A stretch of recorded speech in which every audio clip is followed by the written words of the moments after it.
Well, welcome to the Blum Canada workshop. We have now received all the parts from the CNC that we've used our e-services platform to design and create. I've now taken the instructions out of the box to start the process of assembling the entire components. So the first step that I've got to work with now is I've taken the parts out of the box one, which are all going to be the front to back nominal length components that will hold the door moving front to back. They all are marked with a P1, P2, P3, so it's very simple to follow through with what part needs to go where. When I look at the panel here, I have this cutout here. That is the top of the cabinet, not the bottom of the cabinet. This is where the rail that supports the dual pocket system goes, which is why the cutout is there. So in front of me, I've also got the system screws, which are a 661.1450, and these will be connecting almost everything that we have here with the exception of the end plates, which I'll use some wood screws. We do drill all the systems at 13 millimeters deep on the panels, hence the reason why we're using a 14.5 millimeter screw. So now that we've got the parts and now we're matching it up with the panels, another good point to point out is the fact that as we line the parts up, all the holes are lining up. So there's no guessing about, oh, do I have too many holes or not enough holes? Once we're lined up, now we start placing the system screws. I'm using our drill with a posi bit because the system screws that we use from our systems are all with a posi screw.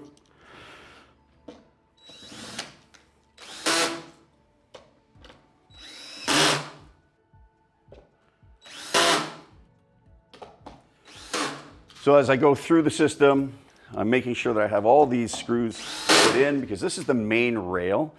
So what I've done is I've secured the main component front to back and everything else is going to attach to it. So I'm now going to take the P2 part. I've done the main part. I'm now going to go to part 2. I'm going to literally just put it in, and no screws are needed because I'm going to use those retention screws to hold it in place. This component is also called the service interchange. Yeah, one of the advantages of the Revego system with this part is that all the motion technologies are all on this one panel. So should there be anything wrong with the Revego system in the future, this is the component that slides out. So now when I install this one, it kind of slides in and locks, and it sticks out a little bit because I have a retention screw that will eventually we screw in to connect all the parts. Then we'll take the retention screws with the rollers and attach them now. And with this, we put one in and then we rotate it in so that way it locks it in and snugs it in.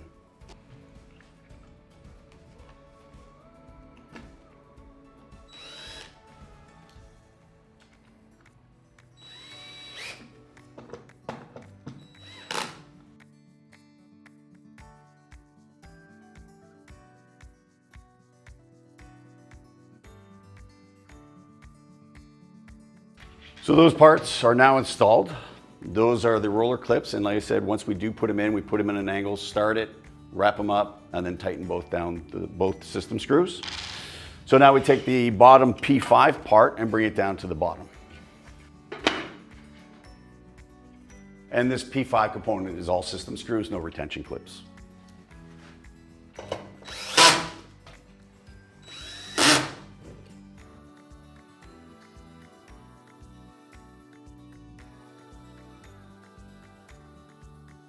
P5 is now in, so all the front to back parts are set. What we are looking at next is the retention clips that are going to hide the decorative strip that hides the hardware from the end consumer.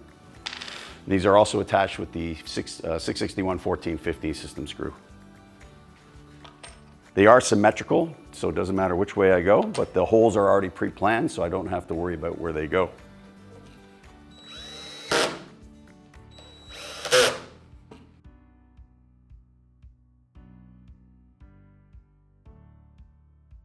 All right, with those spring retention clips for the decorative strip in place, the next step is to add the Blum motion device, which when the door opens, softens it on the way out.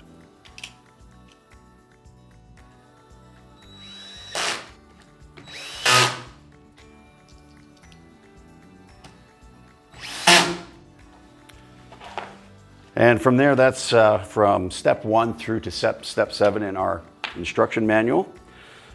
And now we're going to look at adding the rail that holds the door system on, and we're going to install that next. So now we've got all the main front to back components in. We're now going to install the main track that goes and holds the door system.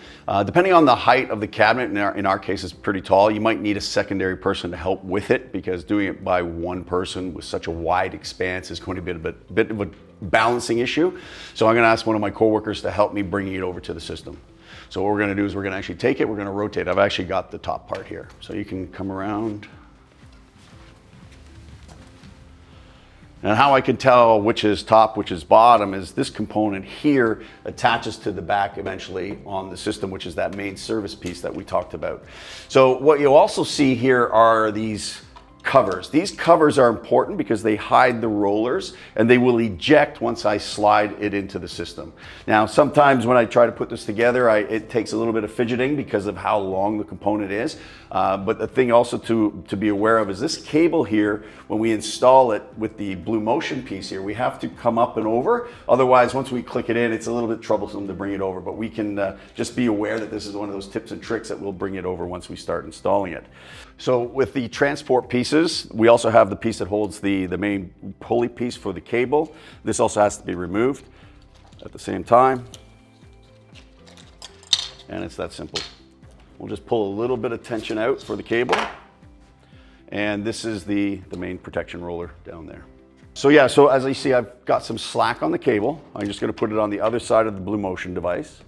And now I'm just going to line up the tracks and just slide it on, and when I do so, it'll lock into place automatically. So now it doesn't move and everything's in a controlled situation.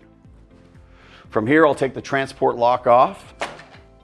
All right, so I've taken the transport lock off. I am now going into this component here, which is going to match up at the top there. And I'm literally just going to keep pulling cable out until I reach the top here. And then I'm going to lock it in place through the keyhole slots that are there and slide it down. With this attachment, I'm going to use the posi drive screwdriver. I would not use a power tool because of how fine they are, but I would just slightly just put it in and I just tighten it. And it's not a lot of work. They also come preset with Loctite, so once they are in, they're not going to back out.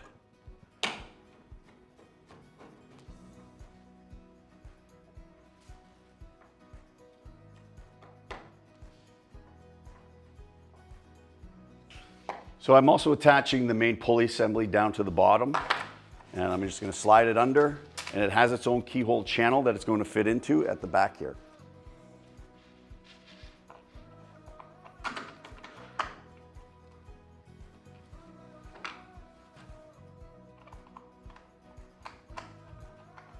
So now I've attached the bottom pulley.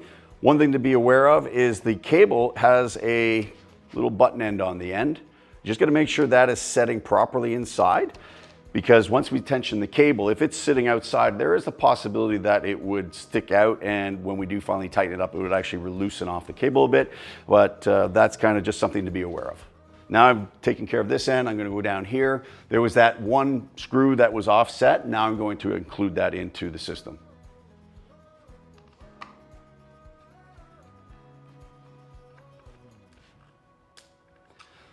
So everything is attached now with the main system onto the front to back nominal length components. I'm going to do the next step, which is tighten the cable. And it's very simple. Inside the full body system is where the cable is tucked into. And it's just a little slot. And I'm just going to pull it out. So with this, it says 2 newtons, which is really, once I tighten this up, this cable firmly, it says 2 newtons of strength to tighten these 2 screws. Really what it is just a firm turn. And it's just, I'm not over reefing it or over tightening it. I am just making them very snug. And then from there, I'm using this system here, which puts the additional strength into it. And the way it works is that I'm kind of turning this until I hear 3 clicks. And that is putting the optimal tension on the cable. 1, 2, 3. That's it. Once it's done, I now will take the cable and I'll insert it back to where it came from.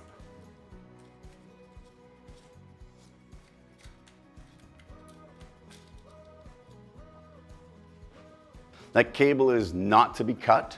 It is just hidden away and it will never get in your way once it's installed. This is all the parts that are installed for a Revego Duo, all the motion parts. Now we're going to take the end plates, attach them, and enclose the pocket. And then we're going to be complete with the actual pocket of the Duo. So when we do the end plates, on the draft drawings that we get from the e-services program, we will get details as to where these alignment holes will go on the STL 8000. And I literally will put it on the other side and just slide it into place, and it's going to be in its natural position. So I can now drill the 5mm pilot holes that will help guide the plates into place.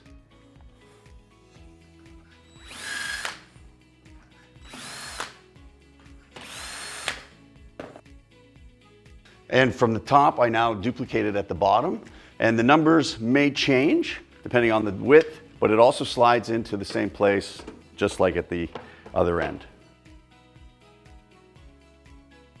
Now I take the top plates and I'm going to place them, obviously this being the front, and because they are only pilot holes, this allows me to mark, there's a little detents here, and they're just going to slide in and hold in place. So I can place the wood screw in here that holds it in place. And I'm going to take a number 7 wood screw and attach it to the back.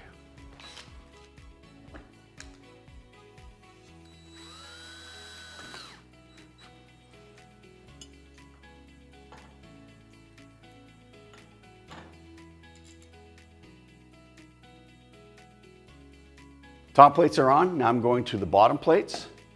And again, making sure that I have the rollers at the bottom and to the front.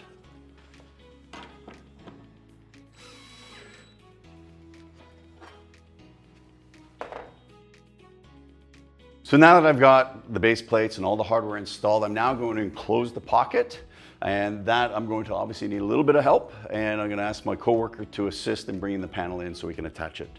And it will also have been pre-drilled with the STL 8000, similar to as what we've seen here. So when I put the pocket on top, everything aligns. All right, so now we're going to just lift it up and place it on top. Okay, so you're gonna need to hold it in place. Hold it right there, just one sec.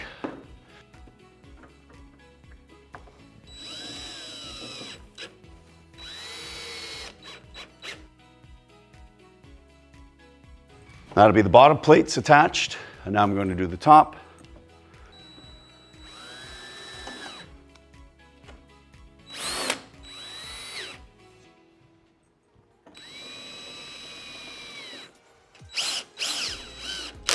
With both end plates installed, I can now install the back. And from there, my pocket is now complete. You're probably gonna look at the way you've done it versus the way we've done it and say there's something different. These holes that you see are from our training display, which we're building, so our customers can see how it works on the inside. We've also put in some quick connect fittings in here so we can quickly dismantle it and reassemble it multiple times during training sessions. So with this, I'm just going to be sliding the back in and locking it in place. So what you can expect is that the drawings and the CAD data coming out of our e-services platform is going to give you a rabbited edge, so that way your back panel, depending on however thick you make it, is going to sit and nest naturally, and that will also provide additional rigidity to the pocket.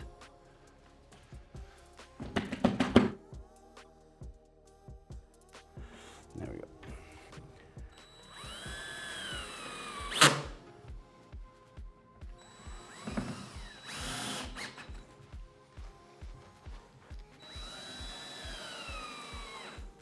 Our Revego Duo pocket is now complete. From here, we'll take this off the bench, set it aside as if I was going to transport it and get it ready for transport to our site. I am now going to bring the double doors onto this platform and start attending the hardware there. So now that we've moved the pocket off site, we've now got the 2 doors on the workbench, and they're already been CNC'd for all the holes.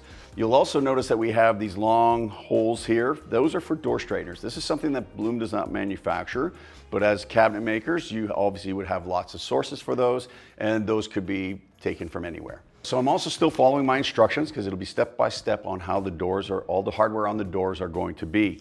So right now I'm going to start with the process of the tip-on unit, and it's going to be mounted at the top of the door. And also too, the tip-on unit, as we've also indicated in the previous pocket, all the holes are aligned, so there's no way of mixing up the positions. So I've got the holes here. I'm just going to align the holes in position here. Now I'm back to my 14.5 millimeter system screws to attach the hardware.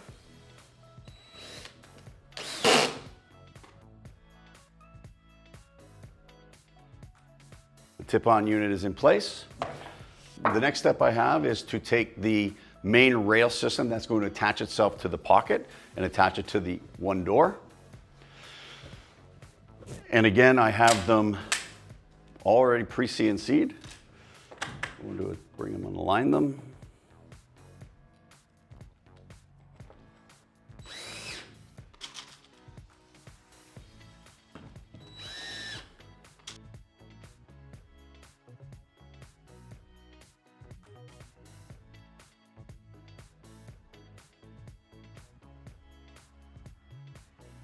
With the door strip in place, now I can just put it away to the side. It's ready to go in, and it's ready to go here. I am now going to take on the hinge positions now. And one of the things that we are going to look at on the hinge is that we have some extra detent holes, so that way we can have the hinge oriented properly. So although we have the 8 screws, we also have 3 locating holes, 2 on one side and 1 on the other, and they're also marked on the hinge plate.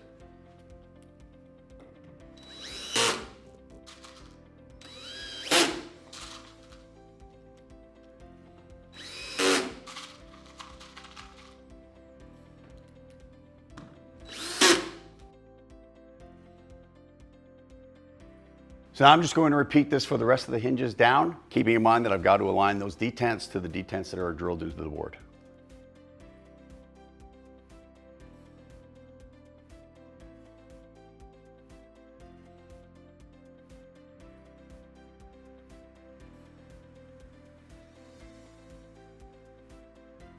The hinges are now installed. Now what I'm going to be working on next is the attachment brackets that will hide a strip that's going to hide the gap when the door is in position. And from there, one of the things that we need to be aware of is where these placements go. With these cover strip retention clips, we've got the main guide, which I'm going to place here. And again, already pre-CNC'd, so I don't have to guess where it's going. So the key part of the retention clips is that I've got to sandwich the bottom and the top. So they're going to be going in this way. Where the other ones lie in between is not a huge concern because I can put them on either side. So I'm going to pretty much put them in place first with the silver screw up. As I feed that rail in, it'll be coming in from this side. So I'm going to align them so I'm pushing all the gravity down. And the end one, I will hold off until I get to the end. This cover strip is one of the components that may need cutting because it comes in the maximum length in the box and we need to trim it to the panel size. This one's already been preset. So now I'm going to feed the strip in.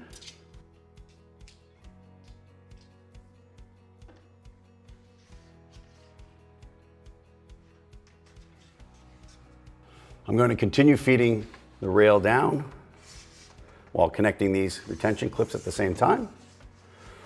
They go together very easily.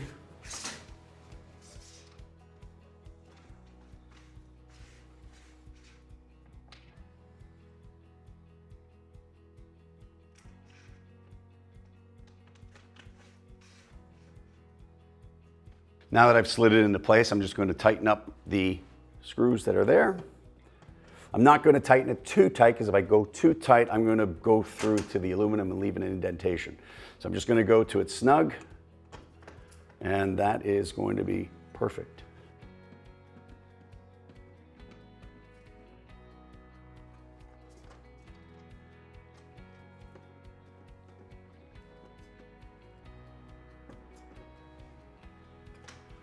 And now that is installed. So the next step for me is now I'm going to add in a component at the top, which is going to hold on to the track assembly that guides the door in and out once it's installed.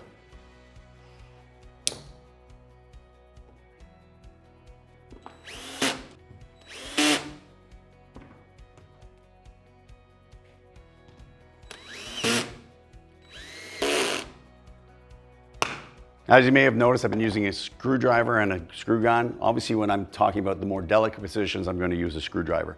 Using a screw gun would obviously do some damage. So a lot of the positions I'm doing with a screw gun, but even still, you may want to attach these with a posi drive screwdriver at the same time. So now that I've got the track assembly in place, I'm going to follow the instructions and find down to the bottom where I'm going to have a connection point for where I have my double doors and my single door, where they actually will match in the middle, and I will attach the door connection point.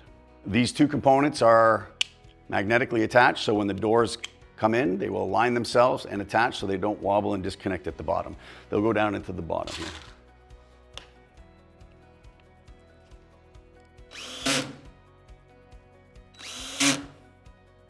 The hardware is now installed on the two doors. I do have an optional part called a toe kick support. Now I have planned for it. It is an option, and it does place in here. So when I do open the doors, it's going to rest against the toe kick and prevent or create additional support.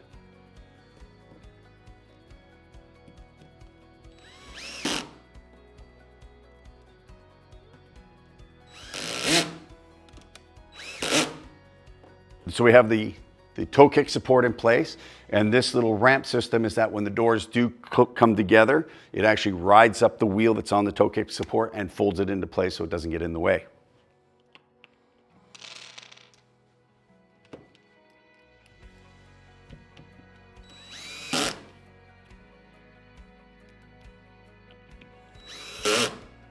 Now with the optional parts installed, my doors are now complete.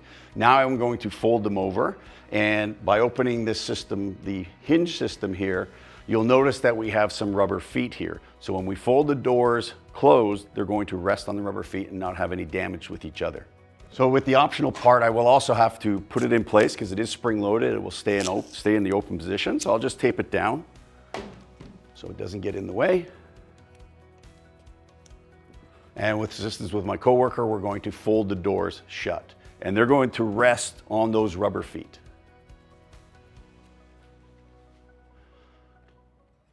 There we go. So now we have the Revego Duo doors completely installed with parts, ready to meet its pocket on site. So the next part we have is the top cover plate above our system that's going to connect the two pockets. And what I'm attaching now is a front to back adjustment plate.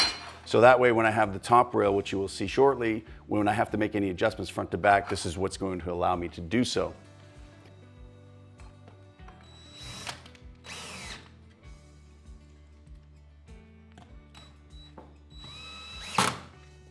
And also because we're doing a Uno alongside, the Uno tip-on system is with this piston here. We've pre-drilled a 10mm hole, and we're going to insert the magnetic piston inside. So we're done with the top part of the connection point between the Duo and Uno, and I'm going to do the fascia cover, which also houses the magnetic strip for the tip-on on the Duo system.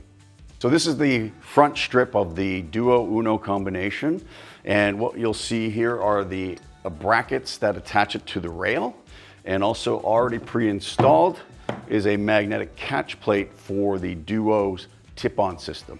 So with the brackets, they're also in the CAD data files to where exactly they need to be placed, and I'm going to now place them here and screw them in with the 14.5mm system screws.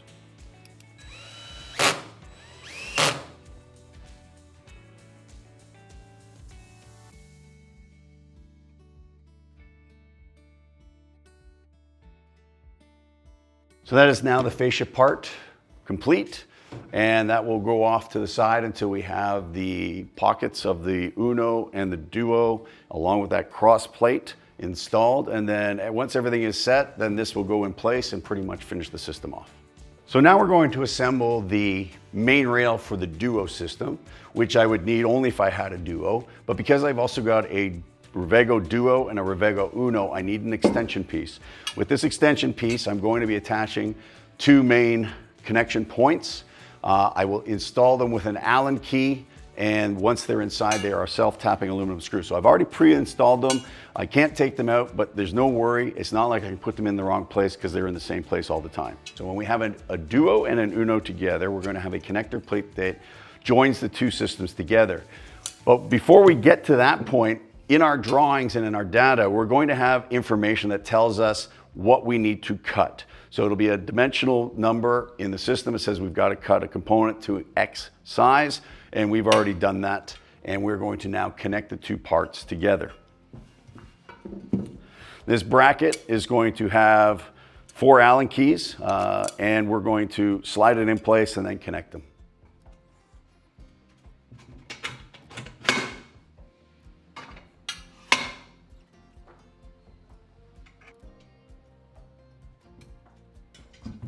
I'll just place it on its back to make it a little easier. I'm just going to tighten these Allen keys up.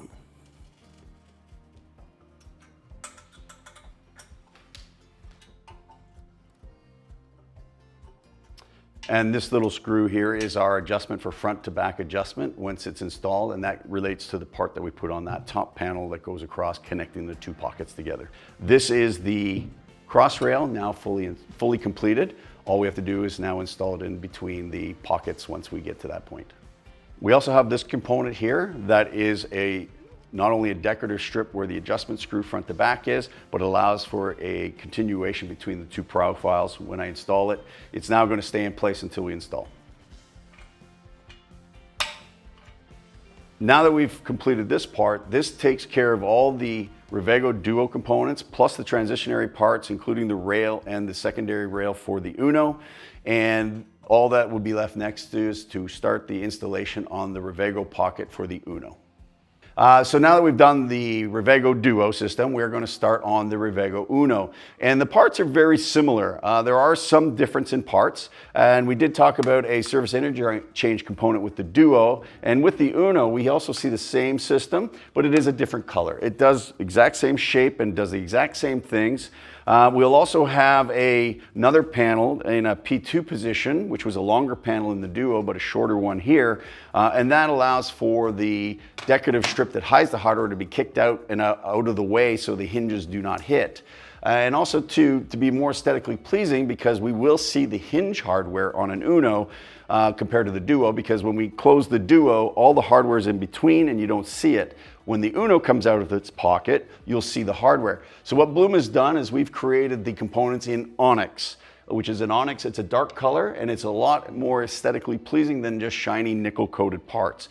So these are pretty much the same parts with some very minimal changes. And from there, we'll start the assembly, which is very similar. The processes of P1, P2, all the way down through the instruction book is exactly the same, and it's very easy. I'm always going to use my instructions when I do the assembly, and I'm going to start with the components. We're going to fast forward this because it's a lot of the same processing, and that way we don't have to repeat ourselves too much.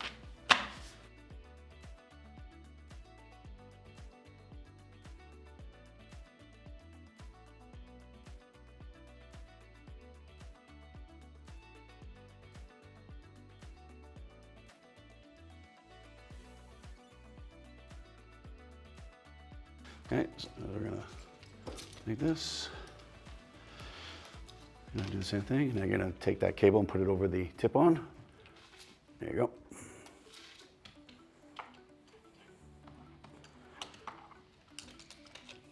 Take this off now. Now you find your slotted hole. Okay, hang on, don't go all the way. There we go. Now bring it back so it's locked. Done. Okay.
So the Revego Uno pocket is complete once I add the back. And as we did with the Duo, what's different about our system and what you'll be building is that we have a component in the back so we can quick assembly and disassemble the system for training purposes, along with the access holes. So once I have the backs in, which when you do it, there'll be a rabbited edge, you'll be inserting your back on and including it in the cabinet itself, and it'll add more rigidity.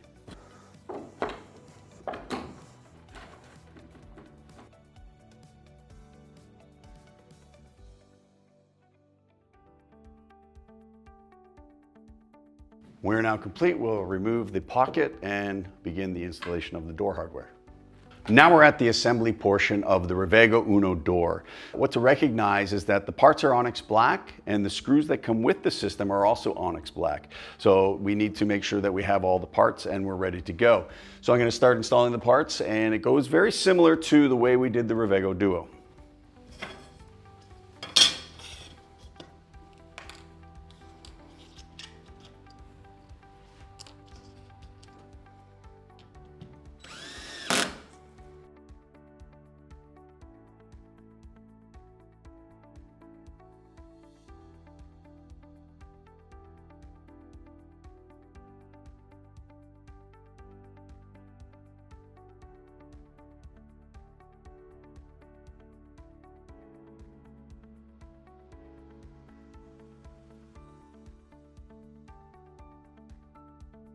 So this concludes the assembly of the Revego Duo and the Revego Uno as we've just done.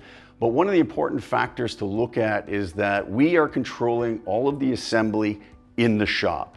Nothing is really installed intricately on site. All we're doing is installing a very large, tall cabinet, which is the pocket, and mounting the doors and all the cross hardware. It is that simple to install once we're on site. So that's what we're going to do next. So we'll see you at the application site.